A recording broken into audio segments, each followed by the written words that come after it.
দুর্গা পূজা তো চলে এলো, তো তার জন্য তো এবার কেনাকাটি শুরু করে দিতে হবে। তো কেনাকাটি তো শুরু হয়ে গেছে অনেক দিন আগেই, আর দোকানে ভিড় মোটামুটি ভালোই হয়ে গেছে, আরম্ভ হয়ে গেছে। যেহেতু বৃষ্টিটা ছিল মিডিলে কদিন, তো তার জন্য দোকানদাররা কিছুটা মন খারাপ ছিল।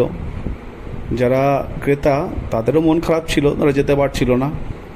তো আবার ভিড় জমজমাট আরম্ভ হয়েছে। তো আমরাও গেছিলাম, প্রচণ্ড ভিড়। কোথায় কোথায় করলাম, বোলপুরের মধ্যে আছে স্টাইল বাজার, সুশীল, ভালো যেহেতু শাড়ির দোকান। যদি আপনারা আসেন সুশীলে আসতে পারেন, সুশীলা কলেজের আছে, সেখানে আপনার শাড়ি টোটাল সব জিনিসই পাওয়া যাবে, কিন্তু শাড়িটা স্পেশালিস্ট। তো শাড়ি এখানে খুব ভালো দোকান। রাধাশ্যাম ফ্যাশন আছে, কসমো আছে, প্লাস হচ্ছে স্টাইল বাজার আছে। স্টাইল বাজার সব থেকে কম রেঞ্জের মধ্যে বাচ্চাদের সব কিছু পাওয়া যাবে।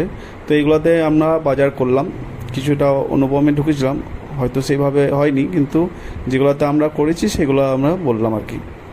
তো ভিড় প্রচণ্ড চলছে এখন। কিছুদিন আগে আমরা করে নিয়েছিলাম বলে কিছুটা ফাঁকা হয়েছিল। তো গিন্নির আবদার যেহেতু আবার নেবে, এমনি 5-6টা করে হয়ে গেছে, তারপর আবার নেবে। আর সবথেকে প্রবলেম হলো এই পছন্দ করা জিনিস সবথেকে পছন্দ হওয়া মানে খুব প্রবলেম।